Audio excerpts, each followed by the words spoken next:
So let's talk championships.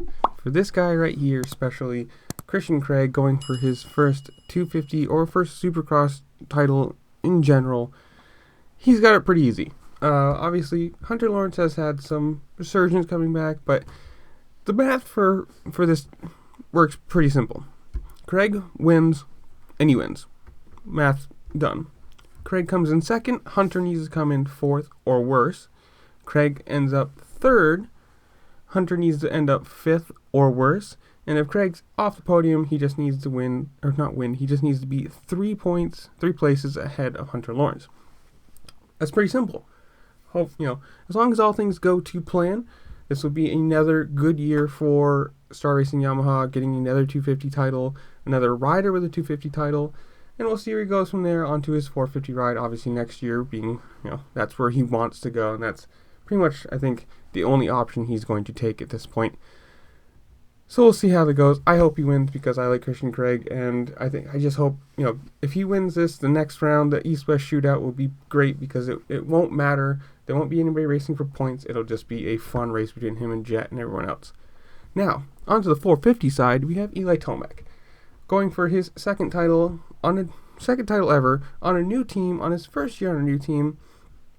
And again, the math for him is pretty well easy because he's been very well dominant this year. It's basically, I think, mathematically down to just him and Jason Anderson. And the math works like this. If Anderson wins the next 2 rounds, the highest points total he can reach is 350 points. Which, as it stands right now, Eli Tomac is sitting at 341 and Jason Anderson is at 298. So, as long as Eli Tomac gets 9th or better this round, he wins.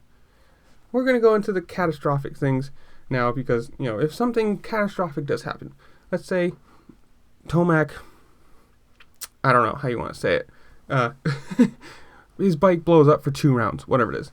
It kind of almost doesn't matter because the tiebreakers work like this.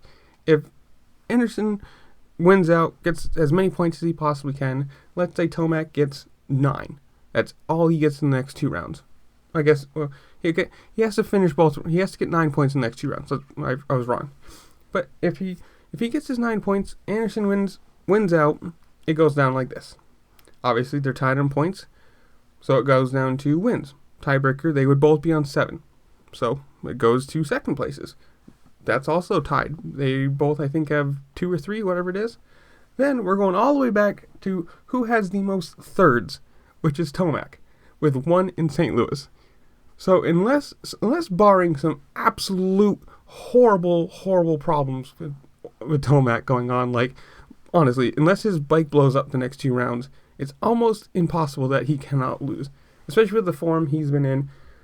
I mean, to get 9 points, he has to finish 14th or better.